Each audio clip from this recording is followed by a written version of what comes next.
Good evening. हम geography Rajasthan geography की जो क्लास चल रही है उसमें लास्ट वीडियो तक हम पढ़ चुके हैं।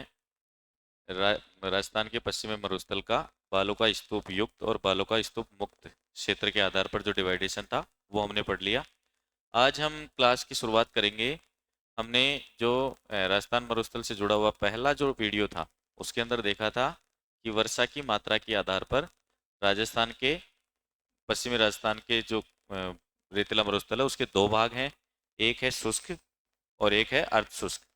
जहाँ बहुत कम बारिश होती है उस भाग को हमने नाम दिया था शुष्क मरुस्थल। और जहाँ कम तो होती है लेकिन पश्चिमी भाग से थोड़ी सी ज़्यादा होती है उसको हमने नाम दे दिया था अर्ध शुष्क रेतीला मरुस्थल। उसकी सीमाएं भी हमने देख ली थी। सीमाएं कैसे? जैसे पश्चिमी जो मरुस्थल है शुष्क वाला, उसका जो भाग है एक तरफ तो उसकी अंतर्राष्ट्रीय सीमा है पश्चिम की तरफ, उससे चलेंगे तो 25 सेंटीमीटर वर्षा रेखा तक है वो। और 25 सेंटीमीटर वर्षा रेखा से 40 सेंटीमीटर की वर्षा रेखा तक कौन सा है? अर्ध शुष्क। तो आज हम जो पढ़ेंगे वो उस अर्ध शुष्क क्षेत्र के डिवाइडेशन के बारे में पढ़ेंगे। हेडिंग आप लिख लें ऊपर।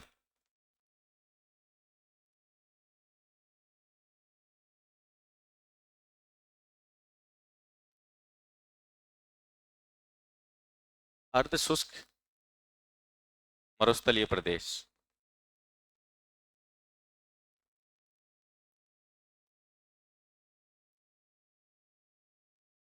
अर्ध शुष्क मरुस्थलीय प्रदेश।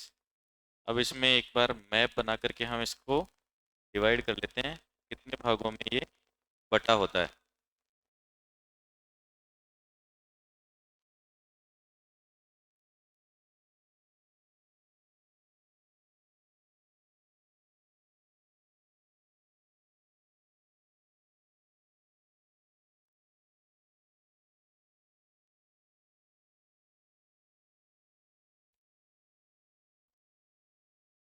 जैसे ये हमारे सामने राजस्थान का मैप है। इसमें हमने देखा है पश्चिमी रेतीला मरुस्थल जो है वो अरावली के पश्चिम की तरफ है। ये अरावली का जो विस्तार हम देखते हैं वो दक्षिणी जो भाग है, यानी कि दक्षिण पश्चिम में ज़्यादा है और उत्तर पूर्व में फिर धीरे धीरे कम होता गया है, बीच में बहुत कम हो गया, फिर झुंझुनू की तरफ जाकर के थोड़ा सा बढ़ा है। तो ये अरावली का जब हम पढ़ेंगे उसके उस समय डिस्कस करेंगे। अभी इसके पूर्व पश्चिम की तरफ क्या था? रेतीला मरुस्थल। उसमें हमने देखा था अर्ध शुष्क वाला भाग और शुष्क वाला भाग। शुष्क जो है वो बिल्कुल जो अंतर्राष्ट्रीय सीमा है उसके साथ लेकर के और लगभग 25 सेंटीमीटर वर्षा रेखा जो है वहां तक। एक चीज भी ध्यान रखनी है, कई बार ये फिगर चेंज कर देता है। 25 सेंटीमीटर की जगह क्या दे देता है? 250 मिलीमीटर। 1 सेंटीमीटर बराबर 10 मिलीमीटर होते हैं, तो ये थोड़ा सा ध्यान रखना है आपको। उसके इधर वाला जो भाग था इसको हमने नाम दिया था अर्ध शुष्क। अब यही जो अर्ध शुष्क होता है इसके फिर सब पार्ट होते हैं। इस अर्ध शुष्क जो क्षेत्र है इसको बीसी मिश्रा जी, एक भूगोलवेता हुए हैं भारत के, उन्होंने इसको नाम दिया है शुष्क मरुस्थलीय प्रदेश को। बीसी मिश्रा जी ने क्या नाम दिया है? तो उन्होंने इसको नाम दिया है,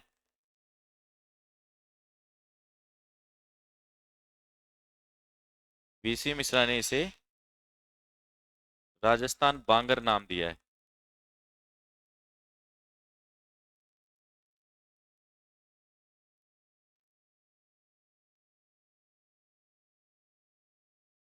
यहाँ की मिट्टी बहुत ज़्यादा उपजाऊ नहीं होती, तो हो सकता है इसकी वजह से ही बीसी मिश्रा जी ने इसको नाम दिया हो राजस्थान बांगर। यही जो राजस्थान बांगर या फिर आप कह लो अर्ध शुष्क मरुस्थलीय प्रदेश, इसको हम पार्टों में डिवाइड करेंगे। तो इसमें सबसे नीचे की तरफ अरावली के यहाँ जो पास की तरफ नीचे की तरफ जो ये वाला पार्ट है यहाँ तक, जहाँ लूनी नदी बहती है, लूनी नदी का बेसिन है, लूनी और उसकी सहायक नदियों का, इस वाले भाग को नाम देते हैं लूनी नदी के नाम पर लोनी बेसिन। इसका नाम क्या हो गया? लोनी बेसिन। थोड़ा सा ऊपर बढ़ेंगे तो जो ये इस वाले बेल्ट में ये जो हिस्सा है ये है नागौर अजमेर, इस वाले हिस्से को कहते हैं नागौरी उच्च भूमि क्षेत्र। फिर और थोड़ा ऊपर चलेंगे, जो ये शेखावाटी वाला बेल्ट है, इस तरफ वाला जो भाग है, ऐसे अगर डिवाइड करें तो ये जो शेखावाटी वाला भाग है, इसको कहते हैं शेखावाटी क्षेत्र या फिर अंतः प्रवाह क्षेत्र। अंतः प्रवाह क्षेत्र इसलिए कहते हैं क्योंकि यहाँ पे जितनी भी नदियाँ हैं, हम जब नदी अपवाह तंत्र पढ़ेंगे राजस्थान का तो उस समय देखेंगे कि यहाँ जितनी भी नदियाँ हैं, सबसे बड़ी नदी यहाँ की है कांतली। उस नदी की बात करें या उसकी सहायक नदियों की बात कर लें, सब जो हैं वो अंतः प्रवाह की है। अंतः प्रवाह से मतलब होता है कि उसी जगह से पैदा होना और उसी के आसपास थोड़ी दूर बहने के बाद समाप्त हो जाना, किसी दूसरी नदी तक, किसी बड़े समुद्र तक नहीं पहुंचना, तो उसको कहते हैं अंतः प्रवाह की नदियाँ।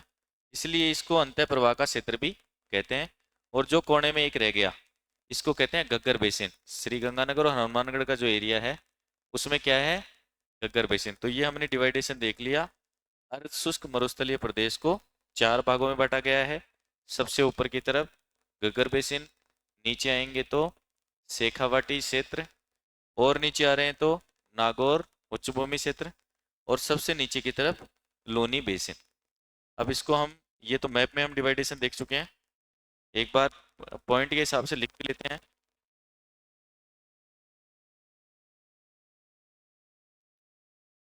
हमने हेडिंग लिख लिया था अर्ध शुष्क मरुस्थलीय प्रदेश।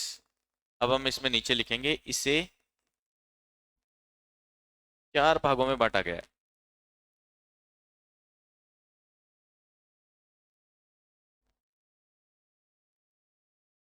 4 कौन कौन से भाग हैं जो हम डिस्कस कर चुके हैं।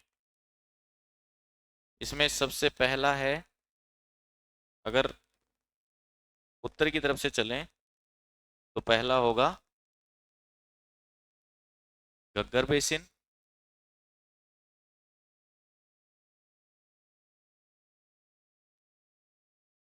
दूसरा इसमें मान लीजिए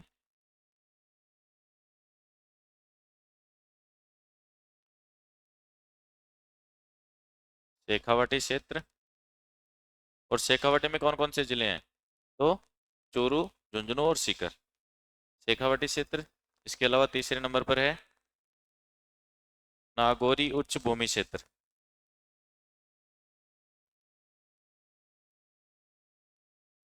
और नंबर 4 सबसे दक्षिण में तो लूणी नदी का बहाव क्षेत्र है, इसलिए उसका नाम क्या है, लूणी बेसिन।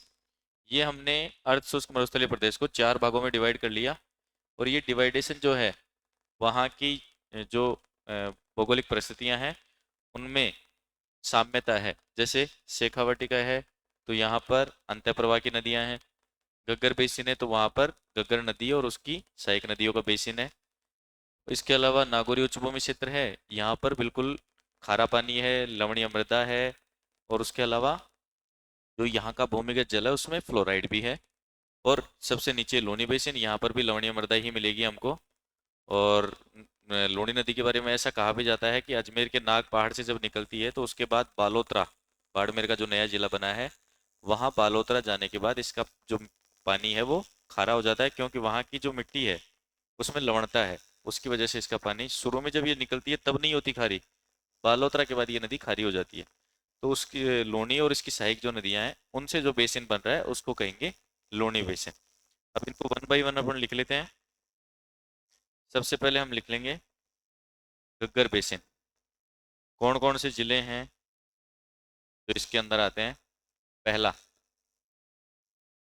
घग्गर बेसिन। नाम से आपको थोड़ा इतना तो पता होना चाहिए कि घग्गर जो नदी है उसका बेसिन मतलब उसका बहाव क्षेत्र, उसके अंदर जो भी है, आजकल तो क्या है यहाँ पर नहरी क्षेत्र विकसित हो गया। नहरी क्षेत्र का मतलब है, वीसी मिश्रा जी का डिवाइडेशन भी पढ़ेंगे हम भौतिक प्रदेश को लेकर के, उन्होंने इस प्रदेश को नाम दिया है नहरी क्षेत्र। लेकिन अभी तो हम जो सामान्य वर्गीकरण है वही पढ़ रहे हैं।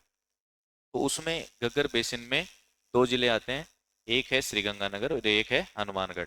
सबसे उत्तरतम जो जिले हैं राजस्थान के सबसे उत्तर वाले, वो दोनों इसमें हैं। इसका दूसरा एक नाम भी है। नाम दूसरा क्या है, तो आप इसमें लिख सकते हैं नाली प्रदेश भी इसको कहते हैं। नाली प्रदेश क्यों कहेंगे, देखिए आप खुद से इस चीज़ का जवाब देंगे अभी। जो घग्गर नदी है ना,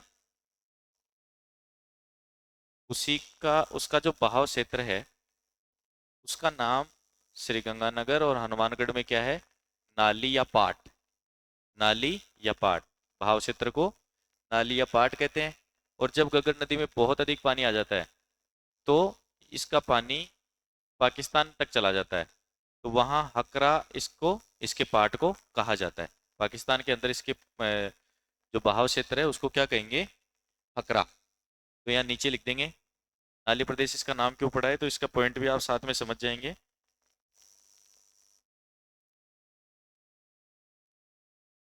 घग्गर के बहाव क्षेत्र को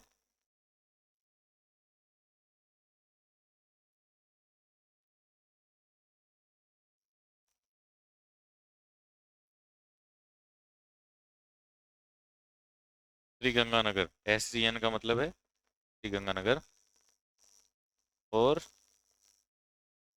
हनुमानगढ़, HNG। शॉर्ट में आप नहीं लिखेंगे, आप पूरा लिखेंगे श्री गंगानगर और हनुमानगढ़। बहाव क्षेत्र को श्री गंगानगर व हनुमानगढ़ में नाली या पाट कहते हैं, और इसीलिए इस पूरे बेसिन का नाम ही क्या पड़ गया? नाली प्रदेश। सेकंड, आप ये पॉइंट भी लिख लें साथ में कि घग्गर के बहाव क्षेत्र को जब ये पाकिस्तान तक पहुंचती है तो वहां पर इसके बहाव क्षेत्र को हकरा कहते हैं। ये भी हो सकता है किसी एग्जाम में आपसे पूछ लिया जाए, हकरा कहाँ कहते हैं, ये भी तो लिखना पड़ेगा।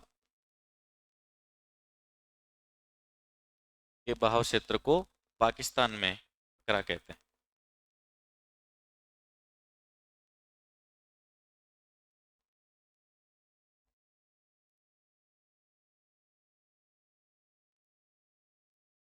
इसका विस्तार अगर हम देखेंगे घग्गर बेसिन कहाँ कहाँ फैला हुआ है, तो इसके विस्तार में हम लिख लेंगे यह है एक तो श्री गंगानगर, जिसको मैं लिख रहा हूँ SGN, और वह हनुमानगढ़ जिलों में।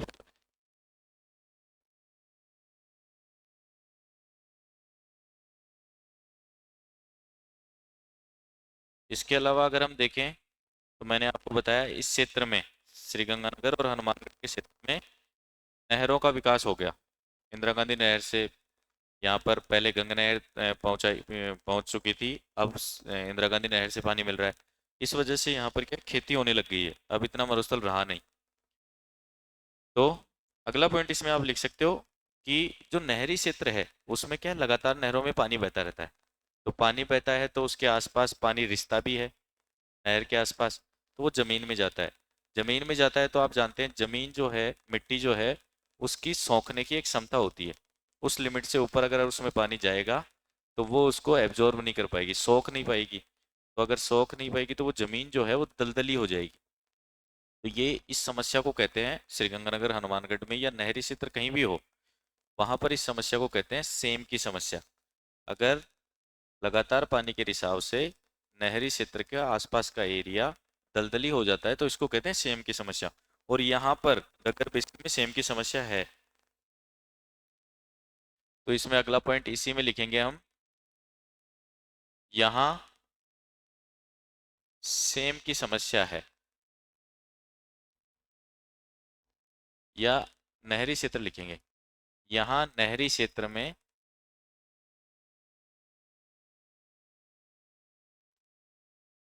यहाँ वैसे तो केवल नाम का रह गया अब मरुस्थल, क्योंकि नहरों की वजह से यहाँ काफ़ी खेती होती है। और आपको अगर पता हो या नहीं भी है तो हम आगे पढ़ेंगे कि यहाँ पर चीनी उद्योग का बहुत ज़्यादा विकास हुआ था एक टाइम में। अब तो फिर भी कम हो गया थोड़ा उत्पादन, लेकिन यहाँ पर क्या है, चीनी के लिए गन्ना जो है उसका उत्पादन खूब होता था, तो यहाँ चीनी की मिल लगाई गई थी खूब।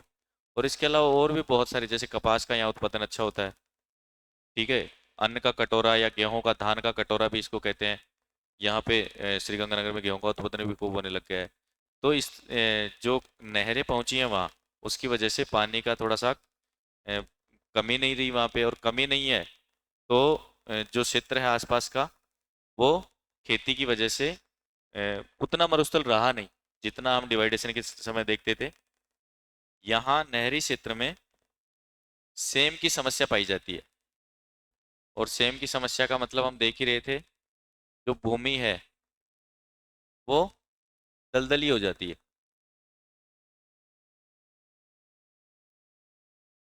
आप इसको चाहें तो लिख भी सकते हैं, या मेरी तरफ से तो यही रहेगा।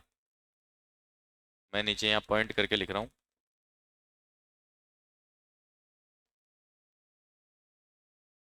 भूमि का दलदलीकरण। सेम की समस्या का मतलब है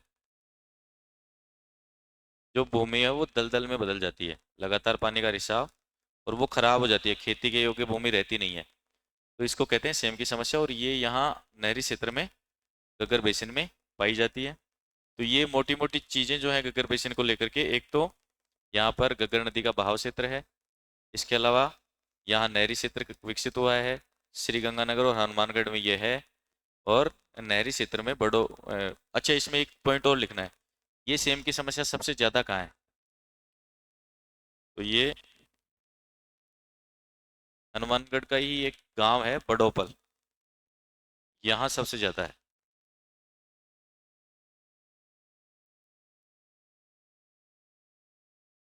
बडोपल में सर्वाधिक। इसके अलावा इसमें एक पॉइंट और आप लिख सकते हो,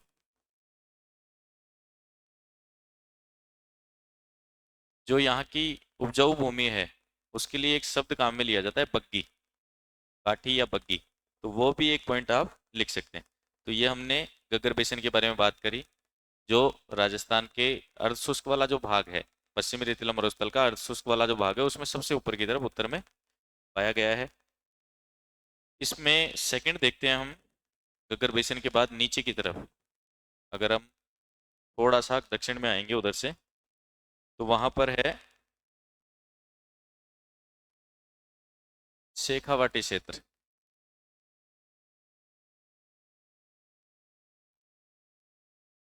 शेखावाटी क्षेत्र, और इसके नाम से हमें अंदाजा होना चाहिए। शेखावाटी का मतलब है चोरू, सीकर और झुंझुनू।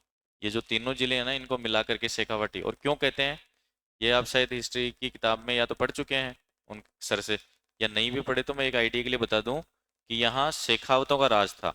हमारे यहाँ राजपूत राजाओं में अलग अलग इस तरह के वंश हुए हैं। शेखावत हुआ, जैसे हाड़ा वंश हुआ, चौहान हुए, चालुक्य हुए, या और भी मान लीजिए। तो उन्हीं में से शेखावाटी जो क्षेत्र है वो शेखावतों के राज की वजह से शेखावाटी इसका नाम पड़ गया। तीन इसमें जिले आते हैं, तो नीचे लिखेंगे इसका विस्तार कहाँ कहाँ है।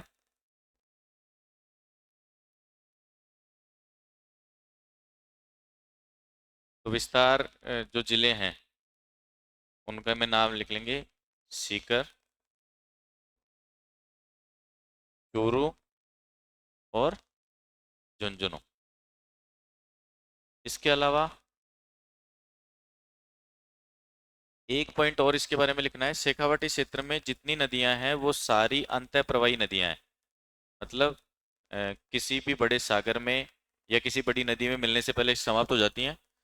तो और नदी का नाम भी अगर लिखना चाहें तो कांतली नदी यहाँ की प्रमुख नदी है।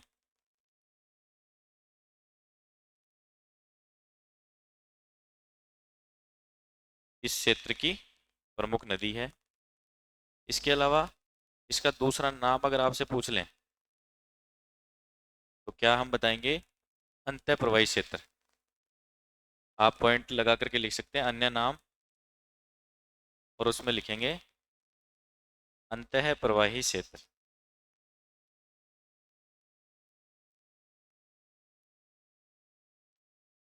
ये तीन ऐसे बिंदु हैं शेखावाटी क्षेत्र को लेकर के इम्पोर्टेंट। अच्छा, इसके अलावा कुछ शब्दावलियां भी इससे जुड़ी हुई हैं, वो भी हम इसके साथ ही लिख लेते हैं। शब्दावलियां से मतलब है, जैसे मान लीजिए वहां पर जल के कोई स्रोत हैं, वहाँ क्या है, भूमिगत जल अच्छा है। शेखावाटी क्षेत्र में भूमिगत जल का मतलब है जमीन के नीचे जल की मात्रा ठीक है। तो वहां पर जमीन में से पानी निकालने के लिए अस्थायी या कच्चे कुएं बनाए जाते हैं, उनको तो नाम देते हैं जौहड़। और अगर उन्हीं कुओं को पक्का कर दिया जाए तो उसको कह देंगे नाड़ा। दो तरह की शब्दावली इसमें इंपॉर्टेंट है।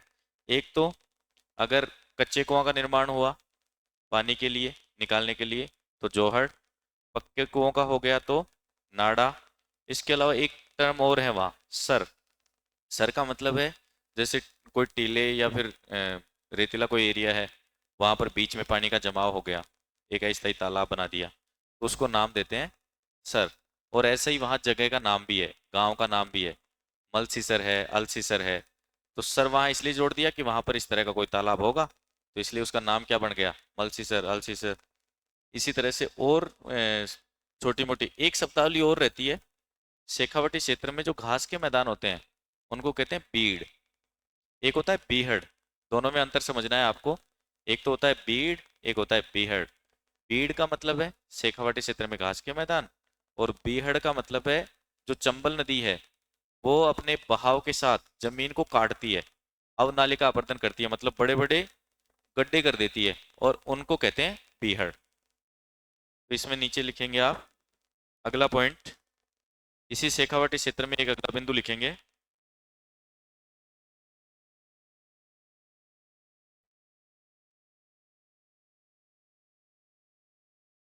जोहड़।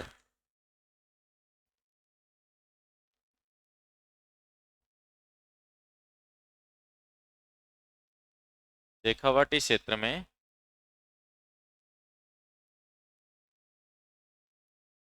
पानी के कच्चे कुएं, और जब यही कुएं पक्के हो गए तो उसका नाम क्या दे दिया हमने, नाड़ा। सेकंड शब्दावली इसी में, इन शब्दावलियों को थोड़ा सा ध्यान रखना है। जैसे मान लो आपको क्वेश्चन दे दिया नाड़ा है, उसके बाद ऑप्शन आ गए कुआ, या फिर साथ में दे सकता है जल संरक्षण की एक पद्धति, या फिर कोई घास का मैदान, या कोई जानवर की जाति, या और भी कुछ जोड़ देगा आपको ऑप्शन में। तो आपको ध्यान होना चाहिए नाड़ा है क्या। तो नाड़ा में लिखेंगे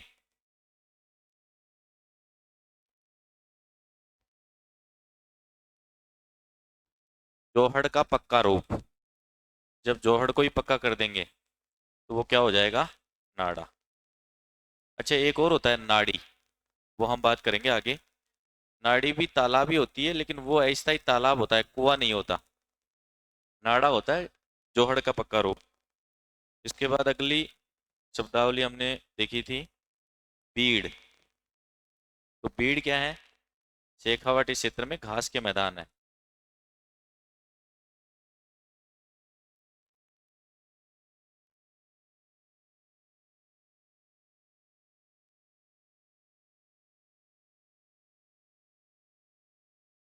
शेखावाटी क्षेत्र में घास के मैदानों को हम क्या कहते हैं, बीड़।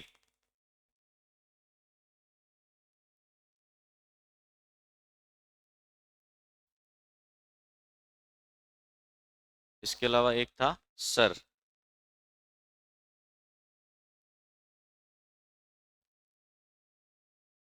रेत के टीलों के बीच बने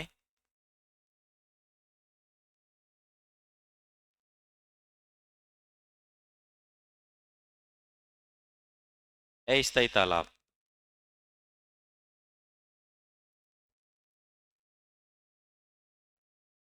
अगर यही तालाब हम बात करें इनमें से जो डिवाइडेशन हम कर रहे हैं उनमें से, अगर ये सर वाला जो हिस्सा है इसको जैसलमेर की तरफ ले जाएं और वहां के बारे में बात करें, तो इनको वहां पर नाम दे देते हैं नाड़ी। जो अस्थायी तालाब होते हैं ना, जो वर्षा के समय बनते हैं, रेत के टीलों के बीच समाप्त हो जाते हैं, तो उनको वहां पर कहते हैं नाड़ी।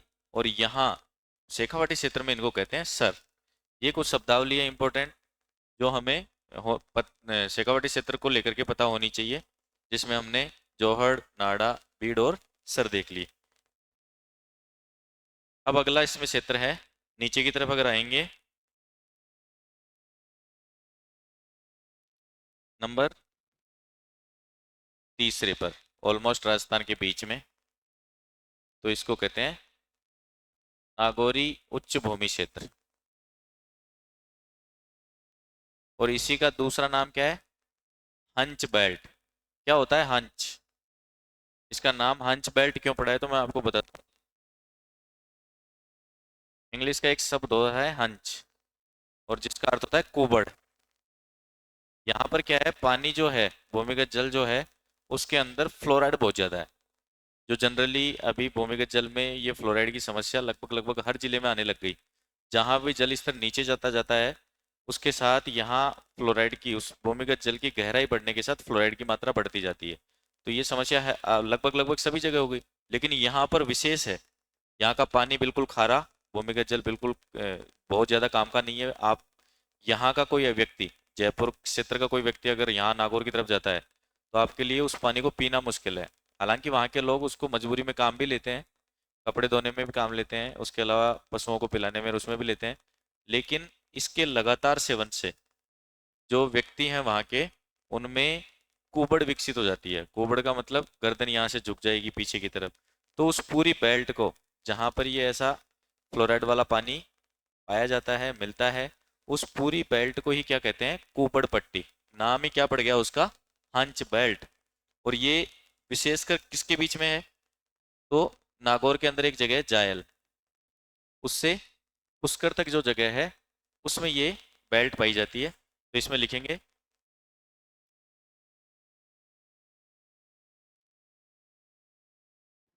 नागौरी उच्च भूमि क्षेत्र में, आप यहाँ लिख लेंगे नीचे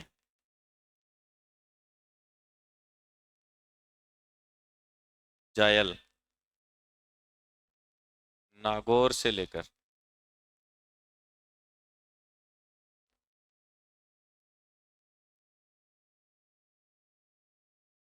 पुष्कर, अजमेर, वह क्षेत्र जहाँ भूमिगत जल में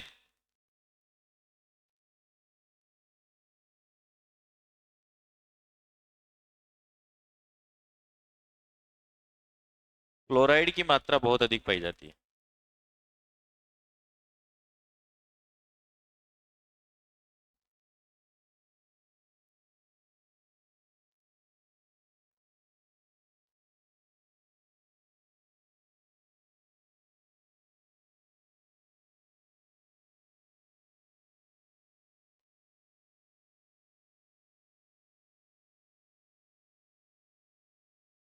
फ्लोराइड की मात्रा बहुत अधिक पाई जाती है।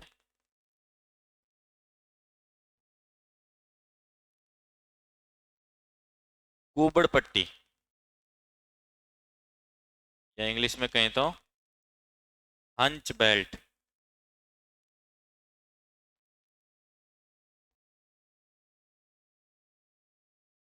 कहलाता है। अब इसमें अगर मैप में थोड़ा सा हम इसको देखें, ये है कहाँ, तो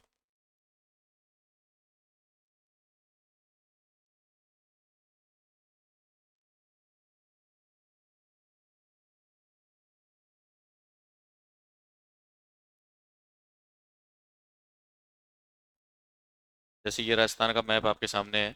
इस मैप में ये जैसे नागौर की स्थिति है, उसमें ये जावल जायल स्थान है, और ये स्थान हो गया पुष्कर। ये जो लंबी बेल्ट है, इसके अंदर जितना भी भूमिगत जल है उसमें फ्लोराइड बहुत ज्यादा है, और इसका नाम ही क्या पड़ गया, पट्टी। ये नागौरी उच्च भूमि क्षेत्र की सबसे एक विशेषता मान लीजिए, या वहाँ का दुर्गुण मान लीजिए, लेकिन ये है। और उसमें क्या देखेंगे हम, कि नागौरी उच्च भूमि क्षेत्र में भूमिगत जल में फ्लोराइड की बहुत अधिक मात्रा है। इसकी वजह से लोगों में वहाँ एक पर्टिकुलर एरिया में कुबड़ का विकास हो जाता है उस पानी के ज़्यादा सेवन से। और इसके लिए, इसको ख़त्म करने के लिए या इससे बचने के लिए, जापान की एक कंपनी है जीका, वो क्या कर रही है, यहाँ पर फ्लोरोसिस नियंत्रण कार्यक्रम भी चला रही है, ताकि जमीन का जो फ्लोराइड है उसको थोड़ा सा कम किया जा सके।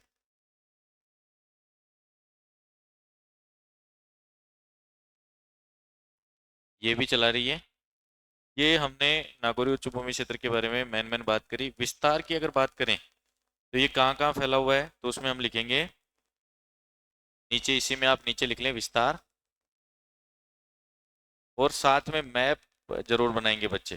कैसा भी बने, लेकिन मैप जरूर बनाएंगे। मैप में ही समझने की कोशिश करेंगे ताकि थोड़ा याद रहे। तो विस्तार है एक तो नागौर, एक नागौर से जो नया जिला बना है डीडवाना कुचामन,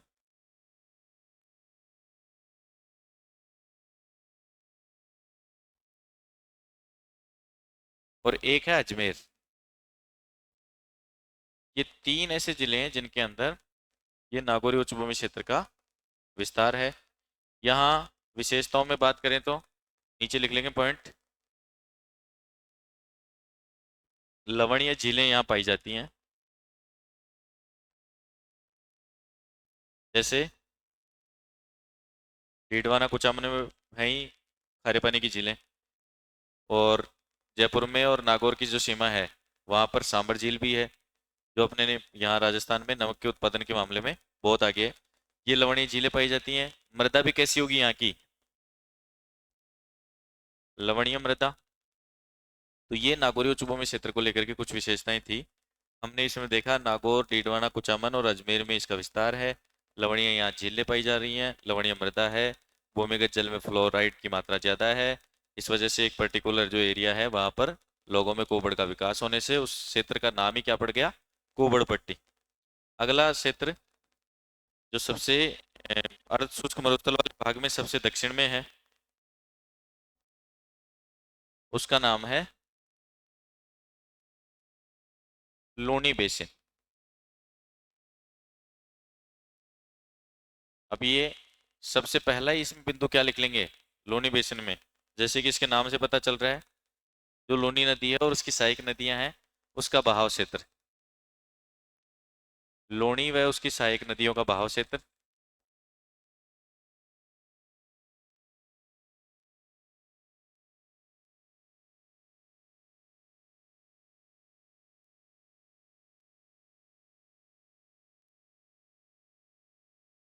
मैप में एक बार आपको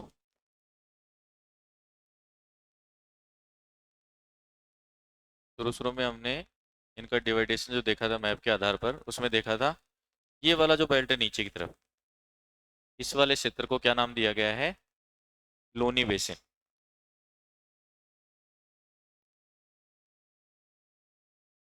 अब इसमें सेकंड पॉइंट जो होगा लोनी बेसिन वाले एरिया में, वो है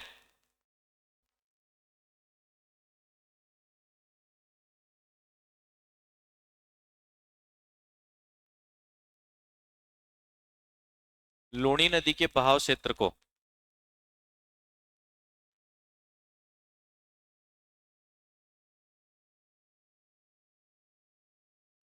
जालौर में क्या कहते हैं?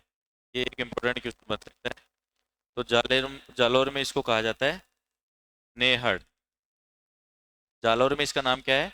लूनी नदी के बहाव क्षेत्र को जालौर में नेहड़ कहते हैं। ये कुछ इंपॉर्टेंट पॉइंट है। इसके अलावा इसका विस्तार की बात करें हम, तो कौन कौन से जिलों में है?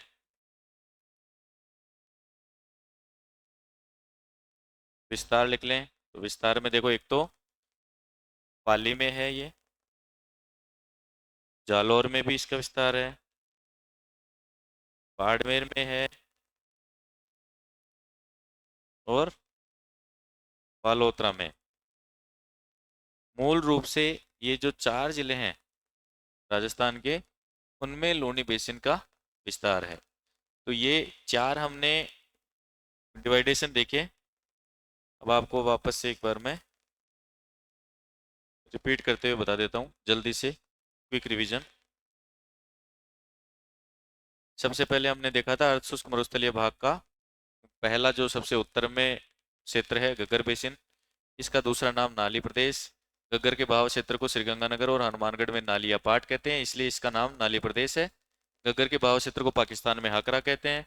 श्रीगंगानगर व हनुमानगढ़ में गग्गर बेसिन का विस्तार। यहाँ नहरी क्षेत्र में सेम की समस्या है। पानी के रिसाव की वजह से मिट्टी जो है वो दलदली हो जाती है, कृषि योग्य नहीं रहती। शेखावाटी क्षेत्र, यहाँ पर हमने देखा था इसका विस्तार जो है सीकर चोरो झुंझुनू में है। कांतली नदी और उसकी सहायक नदियां, इसको इस क्षेत्र का दूसरा एक नाम भी है। अंतःप्रवाही क्षेत्र के अलावा इसको यहाँ पर और क्या कह सकते हैं? तोरावाटी। क्यों कहते हैं? कातली नदी के बहाव क्षेत्र की वजह से ही इसका नाम तोरावाटी भी है। आगे इसमें कुछ ऐसी शब्दावलियां हमने देखी। जोहड़ शेखावाटी क्षेत्र में पानी के कच्चे कुएं। नाड़ा जोहड़ का पक्का रूप। बीड़ शेखावाटी क्षेत्र में घास के जो मैदान है। सर रेत के टीलों के बीच बने तालाब। इसके बाद हमने नागौरी उच्च भूमि क्षेत्र देखा। जायल से लेकर के पुष्कर तक एक ऐसा बेल्ट है भूमिगत जल स्तर का, जहाँ पानी में फ्लोराइड की बहुत ज़्यादा मात्रा है। उसकी वजह से उस पूरे बेल्ट में जो भी लोग पानी का सेवन करते हैं उनमें कुबड़ का विकास हो जाता है। इसलिए इसको कुबड़ पट्टी या हंच बेल्ट कहा जाता है। जीका के द्वारा, जापान की एक कंपनी है, उसने फ्लोरोसिस नियंत्रण के लिए एक कार्यक्रम चलाया हुआ है वहां पर। विस्तार इसका नागौर हो रहा है। लवणीय झीलें पाई जाती हैं। लवणीय मृदा है। लूनी बेसिन, लूनी व उसकी सहायक नदियों का बहाव क्षेत्र। लूनी नदी के बहाव क्षेत्र को जालोर में नेहड़ कहते हैं। और इसका विस्तार है पाली, जालोर, बाड़मेर और बालोतरा। ये मैन मैन हमने इंपॉर्टेंट से पार्ट इसमें कर लिए। अब जहाँ तक लगता है इन चारों क्षेत्रों से लेकर के कोई ऐसा इंपॉर्टेंट पार्ट अपने पास है नहीं जो शेष रहा हो। थोड़ा सा कि एक ये रहता है कि जैसे इसकी ऊंचाई है उसका हम थोड़ा देख सकते हैं, ये कहाँ ऊंचा है, कहाँ ये थोड़ा सा बाकी जो क्षेत्र है उससे नीचा है। जैसे लोनी बेसिन, अब हम ऊंचाई और इसके नीचे होने का कैसे लगाएंगे अनुमान। तो आप जो भी नदियां देखेंगे पश्चिमी रेतीला मरुस्थल से जुड़ी हुई, लोनी बेसिन में लोनी नदी मान लो या और कोई नदियां देख लो, सबका बहाव क्षेत्र मैक्सिमम ईस्ट से इस तरफ है। तो हम ये मान सकते हैं कि पश्चिमी रेतीला मरुस्थल जो है वो ये एरो का पिछले वाला हिस्सा किधर इशारा कर रहा है, तो उत्तर और पूर्व की तरफ। तो ढाल कैसा होगा, पानी हमेशा किसके साथ बहता है, ढाल के साथ। तो पश्चिमी रेतीला मरुस्थल का ढाल इससे किसकी तरफ होगा, तो ढाल होगा उत्तर पूर्व से लेकर के दक्षिण पश्चिम की तरफ। ये तो एक इम्पोर्टेंट पॉइंट जो है हमसे अभी शायद हमने डिस्कस नहीं किया है। मैं आपको मैप के द्वारा बता देता हूँ।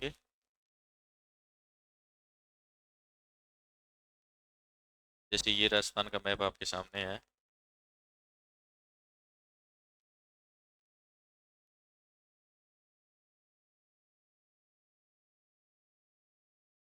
ये राजस्थान का मैप है। इसमें आप देखेंगे ऊपर से नीचे की तरफ अगर चलेंगे तो ये दिशा उत्तर, नीचे दक्षिण, यहाँ पूर्व है। दोनों के बीच की जो दिशा होगी उसको हम क्या कहेंगे, उत्तर पूर्व।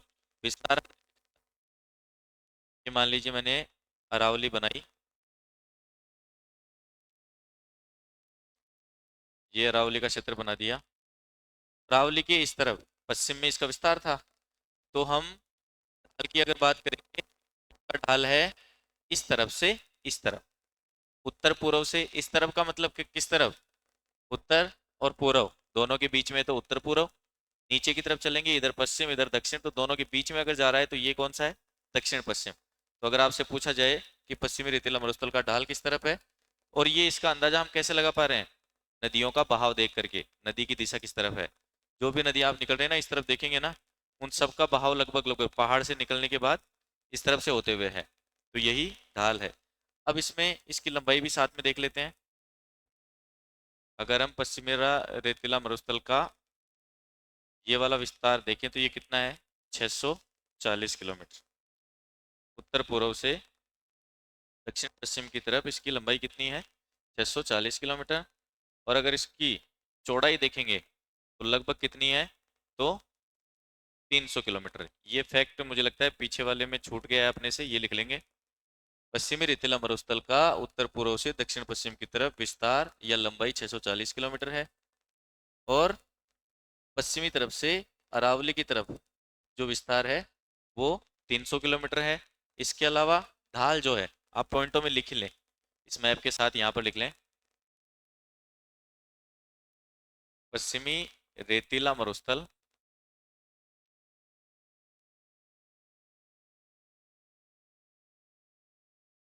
का ढाल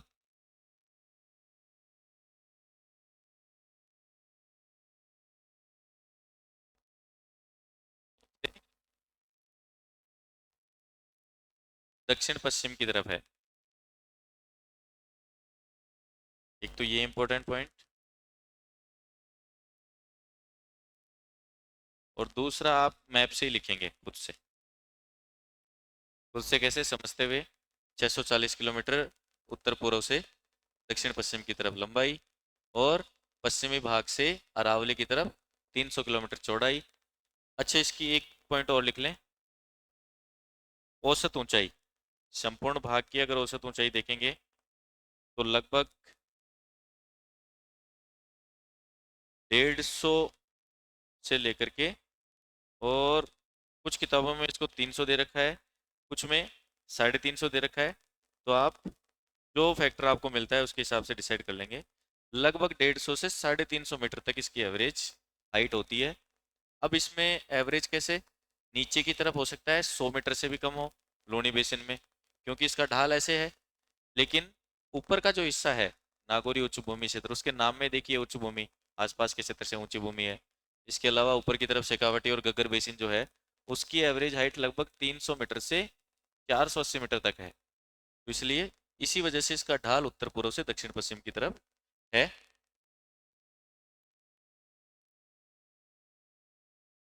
अच्छा, इसमें लोनी बेसिन वाले में एक चीज और रह गई, इसका अन्य नाम, इसका एक नाम और है जिसको कहते हैं गोडवाड़ बेसिन।